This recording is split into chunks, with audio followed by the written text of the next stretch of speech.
बेटे हमारा टॉपिक आज न्यूक्लियर फिजिक्स ए लेवल 2। इसमें हम आगाज करते हैं जी कि अगर बेटे एक इलेक्ट्रॉन और पॉजिट्रॉन मिलते हैं तो they convert to two gamma rays, यानी कि मैटर एनर्जी में कन्वर्ट हो गया। Positron electron come together and they convert into two gamma rays. इसका बेटे मतलब है कि mass and energy are interconvertible. Mass and energy and mass are not entirely separate quantities but are interconvertible. किस दौर में लॉ लॉ हुआ करता है, law of conservation of mass, कि mass can neither be created nor be destroyed. लेकिन अब हम जानते हैं कि mass can be converted to energy. Energy such as kinetic energy और photon energy can become mass sometime बेटे a gamma ray convert to an electron and a positron. It means के energy mass में convert हो गई। The gamma ray photon is given out when a radioactive nucleus is de-excited. During radioactive decay, mass difference is converted to energy. Sometimes a high energy photon is converted to electron and positron. And energy mass relation, it is the Einstein equation, E is equal to हम बेटे बोल लेते हैं delta M C square, right. C square है speed of light, delta M mass defect जो mass energy में convert हुआ है, and E is the energy produced। Okay जी, E is energy and mass, C velocity of light, delta m is equal to E over C square, delta is energy released और delta m change in mass।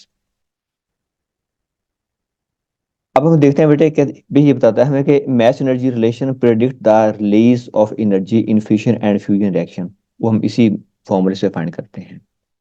Mass defect, an important term, 2 marks की आया करती है। Definition, how can we define mass defect? When proton and neutrons come together to form a nucleus, a certain amount of mass disappear. In the process, such a mass discrepancy is known as mass defect।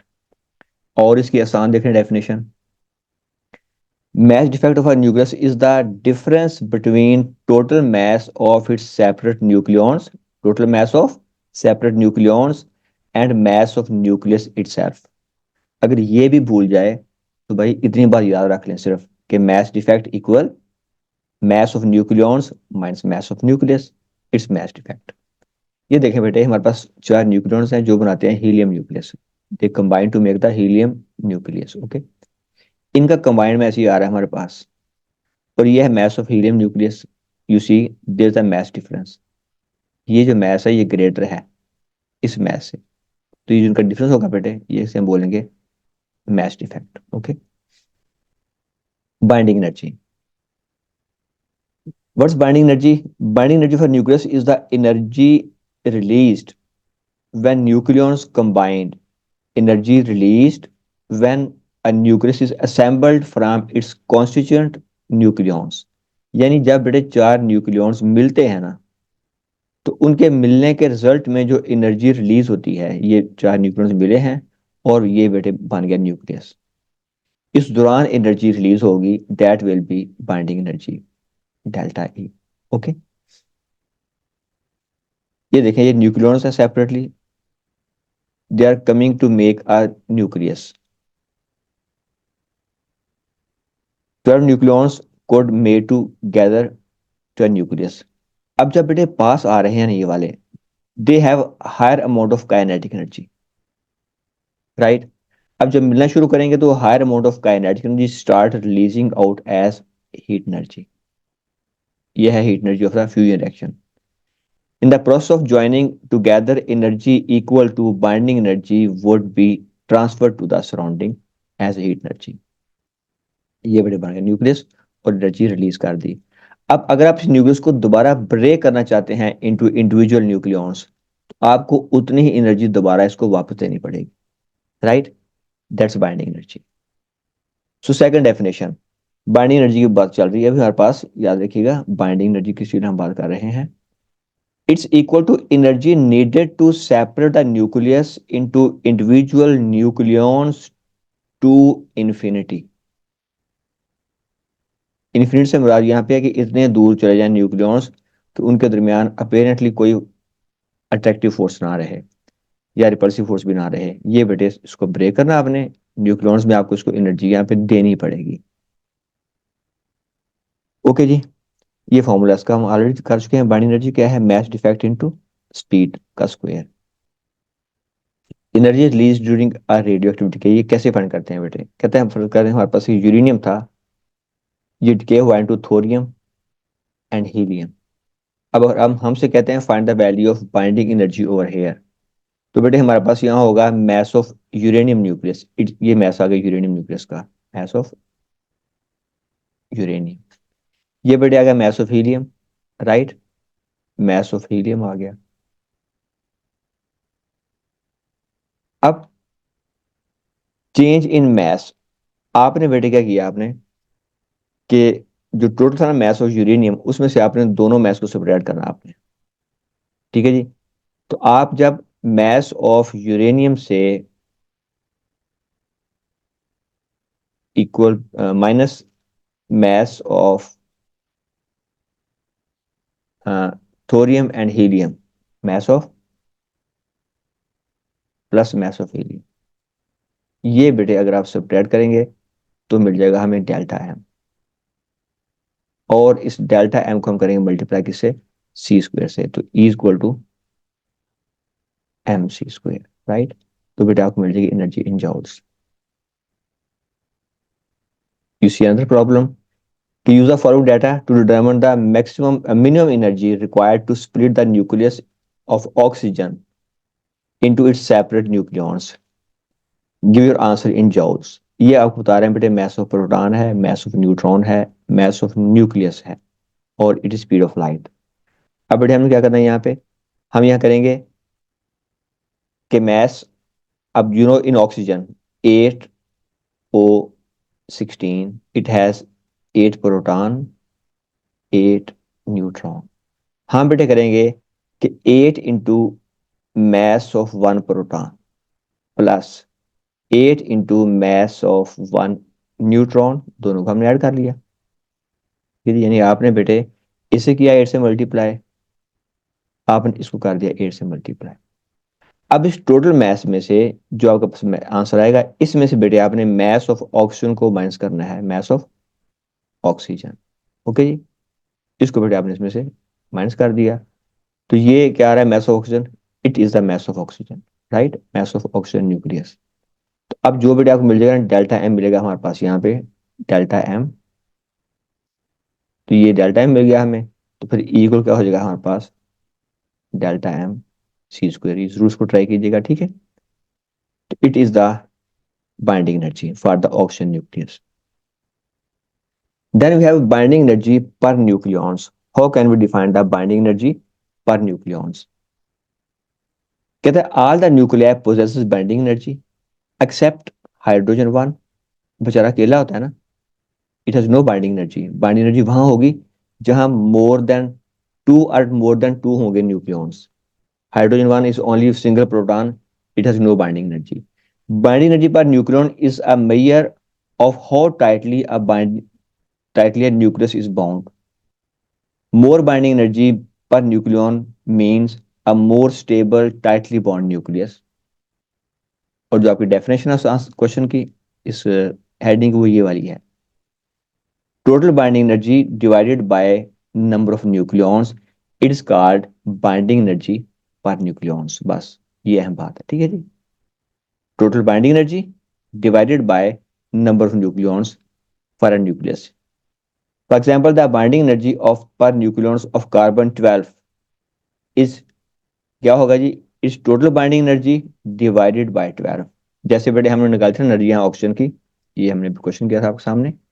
अब फर्ज करें बेटे मैं इसमें value put कर देता हूँ, यहाँ आप अगर वैल्यू पुट करते हैं तो बेटे आपको मिलता है हमारे पास over here we get the value of,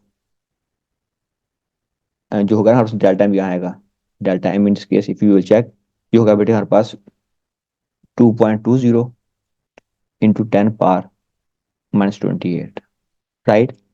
and we have C square equal to C equal to 3 × 10⁸ अब बेटा अप्लाई किया फॉर्मूला आपने, E = Δ m c²। आप इसमें वैल्यू पुट करते हैं तो आपको इसका बेटे मिलेगा आंसर 1.98 × 10⁻11 जूल। ये बेटे आई है बाइंडिंग एनर्जी ऑफ न्यूक्लियस। क्या ये है? Binding energy of nucleus. अब बेटे अगर आप इसको डिवाइड कर लेते हैं बाय 16, तो binding energy per nucleons of oxygen वो होगी हमारे पास 1.98 × 10⁻11 डिवाइडेड बाय 16। ओके जी, तो आपको बेटे इसकी वैल्यू मिल जाएगी बाइंडिंग एनर्जी पर न्यूक्लियॉन्स की। ओके जी, नेक्स्ट।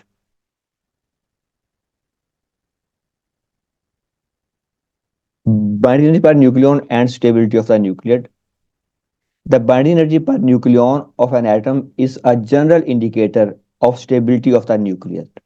कि more binding energy per nucleon mean more stable nucleus. The greater the binding energy per nucleon of the an atom, the greater is the stability. ये bit देखिए graph एक जरा। एक graph पे topic क्या आ रहा है जी? Iron. So iron has the most binding energy. Iron से जो बड़े न्यूक्लियाई हैं बेटे, लेकिन ग्राफ नीचे आ रहा है, इसका मतलब उनकी बाइंडिंग एनर्जी कम हो रही है। यूरेनियम की कम है, बेरियम की कम है, क्रिप्टॉन की कम है, और जो आयरन से छोटे न्यूक्लियाई हैं उनकी भी बेटे बाइंडिंग एनर्जी कम है। अब जो बड़े न्यूक्लियॉन हैं उनकी विश है कि दे बिकम मोर स्टेबल, तो वो ब्रेक होंगे। उनमें क्या होगा? उनमें होगा फिर फिशन रिएक्शन पॉसिबल होगा। और जो छोटे न्यूक्लियॉन्स हैं वो करेंगे for more stability, they get need to fuse together. उनमें क्या होगा? Fusion reaction, right. The peak of curve correspond to ferrous iron, which is therefore a very stable nucleate. Nucleate with mass number ranging from 40 to 100 are very stable. Binding energy and fusion reaction, ये मैंने बताया बेटे भी आपको कि ये बात वही हो रही। चले पढ़ लेते हैं दोबारा इसको ना। For fusion reaction, nuclei with low mass number may fuse together under certain conditions, so that the final product may have greater binding energy per nucleon. For example, C12 and 1H1 may fuse together at extremely high temperature. Similarly, for fission, but nuclei with high mass numbers may undergo fission. A nuclei may split to two daughter nuclei nearly of same mass with the release of energy. The daughter nuclei will invariably possess a greater binding energy. Fission में जो daughter nuclei बने हैं उनकी ज़्यादा binding energy है। Uranium हुआ बेटे split into lanthanum और ब्रोमीन। अब ये जो डॉटर न्यूक्लियाई हैं उनकी बाइंडिंग एनर्जी ज्यादा होगी। ये मैंने बताया था आपको कि जो टॉपिक आएगा आयरन साहब आएंगे, और जो हैवी न्यूक्लियाई हैं दे मे अंडरगो फिशन और lighter may undergo fusion. We have example strontium decay to yttrium, साथ एक बीटा पार्टिकल मीट हुआ और साथ बेटे ये एनर्जी रिलीज हुई। अब एग्जामिनर कहता है आपसे कि which is most stable. No doubt daughter nucleus is more stable. More stable क्योंकि ये डिके हुआ इसलिए है ताकि मोर स्टेबिलिटी गेट करे। फिर yttrium has greater binding energy. Okay, so as strontium gives off energy when it decay. Okay जी, तो ये बेटे वही फॉर्मूले आ रहे हैं how to find the binding energy per nucleons की बात हम पहले कर चुके हैं। Use the formula to calculate the binding energy per nucleons of the nucleide of iron. ठीक है जी, ये मैस ऑफ न्यूट्रॉन है, मैस ऑफ प्रोटॉन है, ये मैस ऑफ आयरन है टोटल। तो उसी क्राइटेरिया से अब इन दोनों का मैस को फाइंड करें बेटे। टोटल ये कितने हैं जिसमें 26 प्रोटॉन है, और जो रिमेनिंग हो जाएंगे वो क्या हो जाएंगे जी? Neutron, right. इसमें बेटे आप इसको सॉल्व करेंगे उसी मेथड से कि 26 है हमारे पास इंटू मैस ऑफ प्रोटॉन। टोटल कितने न्यूक्लियाई हैं? 56 हैं।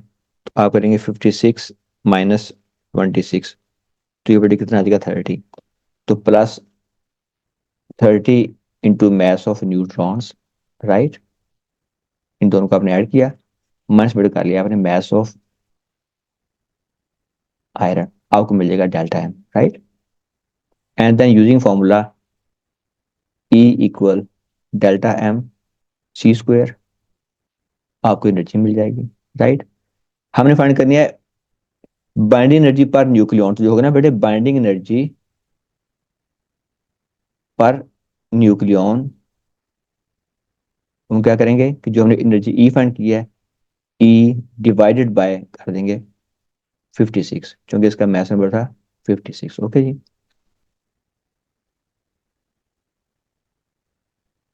ये बेटे वही स्टेप्स आपको सामने किए गए हैं।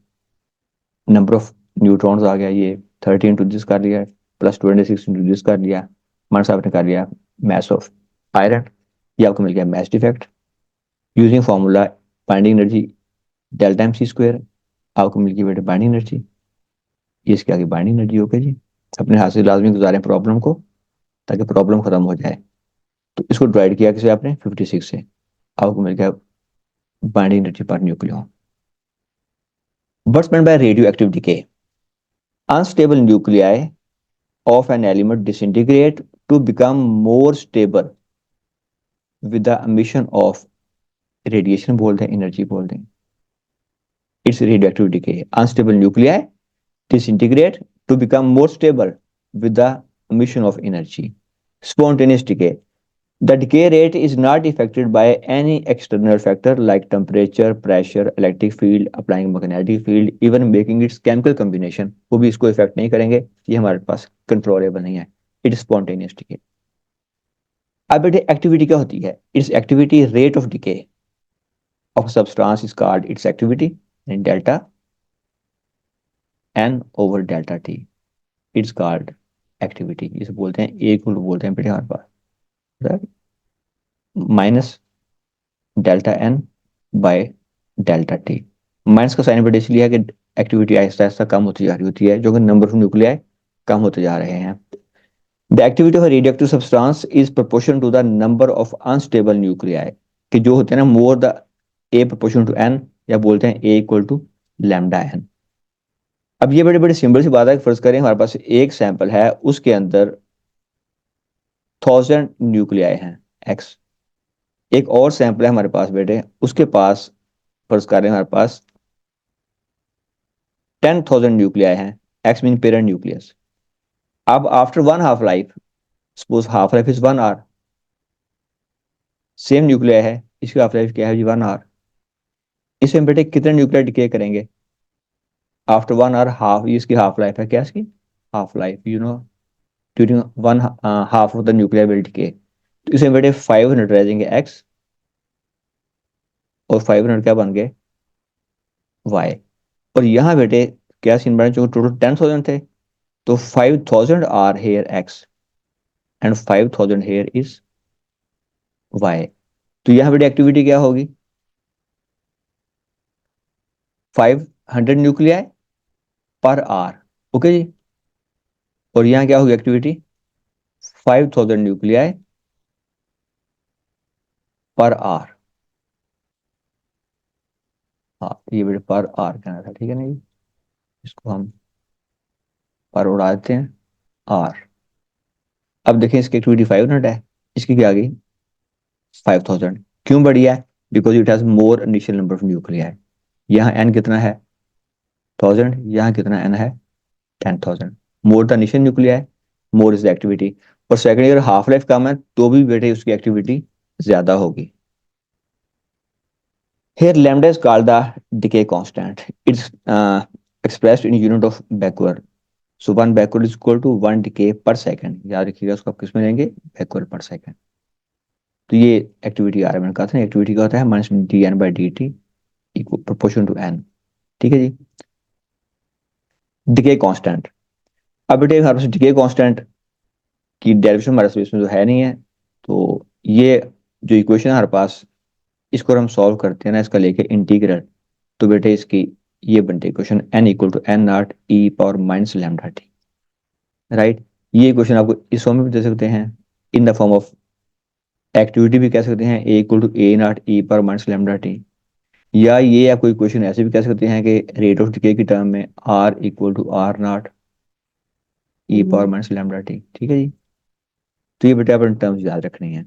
प्रॉब्लम जी, a radioactive source emit beta particles, the source has activity, ये बेटा इसकी एक्टिविटी आ गया, a इज इक्वल टू, इसको चलो a बोल देते हैं, it's activity a। estimate the number of beta particle emitted in a time interval of 2 minutes, बेटा 2 मिनट में कितने emit होंगे beta particle. State one assumption you made in this case। ओके जी। तो बेटे आपको a दिया हुआ है, और ये टाइम का दे रहे हैं बेटे, आपको टाइम दे रहे हैं आपको मिनट्स में, 2 इंटू कर लें 60, कितना आ जाएगा 120 सेकेंड, ठीक है जी। बेटे ए का होगा equal to A equal to delta N by delta T, ये बात हुई थी ना आपकी एक्टिविटी के बारे में। This implies that what is delta N, A into delta T, right. What's A, 2.8 into 10 power 7, time is 120 into 120 कर दें बेटे, तो you have 3.36 into 10 power 9, right जी। तो 3.4 भी कर सकते हैं उसको आप राउंड ऑफ करके 9। तो बेटे ये इतने नंबर ऑफ बीटा पार्टिकल अमिट होंगे, ठीक है जी। A sample consists of 1,000 undecayed nuclei of a nucleate whose decay आपको लैम्डा दे रहे हैं बेटे यहाँ पे, ठीक है जी। Determine the initial activity of the sample, estimate the activity of the sample after 1 second। क्या फाइंड करनी है बेटे आपने, आफ्टर 1 सेकंड क्या इसकी एक्टिविटी हो। तो अब बेटे पहले फाइंड करने इसकी इनिशियल एक्टिविटी क्या होगी, ए इक्वल क्या होगा जी, लैम्डा एन, राइट। लैम्डा पढ़ा था, बन गया, इसको ऐसा करें, lambda N. What's lambda, 0.2, N is 1000, तो क्या बेटे आ जाएगा, ये आ जाएगा 200। इसका बेटे मतलब है कि 1 सेकंड में 200 एटम डिके कर जाएंगे। कितने डिके करेंगे, 200। तो बकाया कितने बच जाएंगे, 800, क्या आ जाएंगे 800। तो फिर हम क्या बोल देंगे, आफ्टर 1 सेकंड, राइट जी। रिमेनिंग एटम आ गए 8, तो फिर एक्टिविटी क्या होगी, A equal to lambda N. तो ये बेटे मैंने बताया ना, आफ्टर 1 सेकंड क्या होंगे एटम, न्यूक्लियर हो जाए, रह जाएंगे 1000 - 200 equal to 800। A equal to lambda N, lambda is again 0.2 था हमारे पास, लैम्डा यस 0.2 इंटू 800, तो बेटे क्या इसका आंसर आ जाएगा 160 बैकवर्ड, ओके जी। जो होता है बेटे डिके, आप जानते हैं डिके होता है एक्सपोनेंशियल डिके की कर्व, आप जानते हैं डिके का पैटर्न नॉर्मली आप जानते हैं ये होता है हमारे पास ना। ये डिके होता है बेटे एक्सपोनेंशियल डिके होता है, ठीक है। ये नंबर ऑफ न्यूक्लिया है इधर, ठीक है, उधर हम टाइम ले रहे हैं। एक्सपोनेंशियल डिके को हम शो करते हैं इस इक्वेशन से, n equal to N not E power minus lambda T, okay जी। अब यहाँ से हमें बेटे कुछ सॉल्व करने पड़ते हैं क्वेश्चन। ये देखिए क्वेश्चन देखें, आपसे बताता है कि suppose we start an experiment with 1 × 10⁻15 undecayed nuclei, ठीक है जी। ये एन नॉट आएगा हमारे पास, N not of an isotope for lambda, आपको लैम्डा ये दे दिया उन्होंने। Determine the number of undecayed nuclei after 20 second, N find करना है बेटे आपने, ठीक है ना, एन फाइंड करना है। तो N equal N not E power minus lambda T, Allah भला करे आपका। आपको एन नॉट दिया हुआ है, आपको टाइम भी दिया हुआ है, आपको लैम्डा भी दिया हुआ है, तो बेटे आप एन फाइंड कर लें, ठीक है जी। ये हमें अप्लाई करना होता है, नेचुरल को अप्लाई करना होता है यहाँ पे, ठीक है। रिडक्टिव डिके, ये देखिए हमारे पास डिके कर्व है, ये बेटे इसमें एक टर्म कार्बन आएगी हाफ लाइफ, वो कार्बन आगे बयान किया उन्होंने हाफ लाइफ को। तो इसका डिके आता है बेटे, ये हमारे पास अगर इनिशियल न्यूक्लियर एन है, एन नॉट, ये इसका टाइम टी है इस तरफ को, तो ये बेटे इसकी बनता है डिके कर्व। अब वो कहते हैं आप जहां भी लेंगे ना इसका ग्रेडियंट, वो कहलाएगी इसकी एक्टिविटी। अब इसका क्या क्या होगा ग्रेडियंट, वो नेगेटिव में आना है, ठीक है। तो एक्टिविटी क्या होगी, A equal to minus D N by D T, या माइनस आप उसको delta N by delta T भी कह सकते हैं, ठीक है। Half life of substance is the time taken for half of the atom in the given sample of substance to decay, या simple word में time for half of the unstable nuclei to decay, time for half of the unstable nuclei decay is called the half life। तो ये बेटा इसका initial nuclear N not है, तो जब हो जाएंगे ना एन नॉट बाय टू, तो जो टाइम लगेगा ये वाला, this time is half life. फिर एन नॉट से क्या बने पहुंचेंगे एन नॉट और फोर तक, ठीक है। This time is also called the half life. यहाँ से बेटा एक फॉर्मूला आपको ड्राइव करना आता है रिलेशन हाफ लाइफ में और डिके कांस्टेंट में। कहते हैं हमारे पास ये इक्वेशन है N equal N not E power minus lambda T. ये बेटा क्वेश्चन आया करता है 3 to 4 मार्क्स का। अब कहता है कि after one half life, after T is equal to T half, यानी कि आफ्टर वन हाफ लाइफ, तो बेटे इसमें कितने बचेंगे न्यूक्लियाई, हाफ डिके कर देंगे, तो जो होगा ना N, N will be equal to N naught over two, N equal N naught over two. अब ये वैल्यू एन की आपने यहां प्लेस कर दी आगे, तो N naught over two equal to N not E power minus lambda, जहाँ टी है बेटे क्या पुट कर देंगे आप टी हाफ, ये टी हाफ यहाँ पुट कर देंगे टी हाफ। एन नॉट दोनों तरफ से क्या हो जाएगा कैंसिल आउट, टू ऊपर आएगा तो क्या हो जाएगा two power minus one equal ई power minus lambda T half. दोनों पे साइन नेगेटिव है, ये भी फर्क कर देना रिटायर हो जाएगा, ये भी two equal E power lambda T half. Okay, take natural log on both sides, ln2 equal ln e power lambda T half. तो ये बेट बनेगा हमारे पास lambda T half ln e, जो होता है बेटे ln ई, ये इक्वल टू होता है 1। फिर क्या बन गया ln2 equal lambda T half, so T half equal ln2 by lambda. तो ये फॉर्मूला बेटे आप ऐसे ड्राइव कर सकते हैं। अच्छा, अपने लॉग के फॉर्मूला याद रखने होता है ना, लॉग फर्स्ट कर लें, लॉग एक्स पावर एम है, तो ये बेटे बन जाता है एम लॉग एक्स। ये फॉर्मूले अपने याद रखने हैं। ये है लॉग जिसकी बेस 10 होती है, और एलन बेटे होता है नेचुरल लॉग जिसकी बेस क्या होती है ई, ठीक है। ये होता है बेसिकली लॉग हैविंग बेस ए। अब बेटे अगर एक एलिमेंट डिके कर रहा है और जो दूसरा एलिमेंट स्टेबल है, तो ये डिके करने वाला है एक्सपोनेंशियली, तो दूसरा बेटे उसी रेशियो, दूसरी वैल्यू बढ़ती चली जाएगी।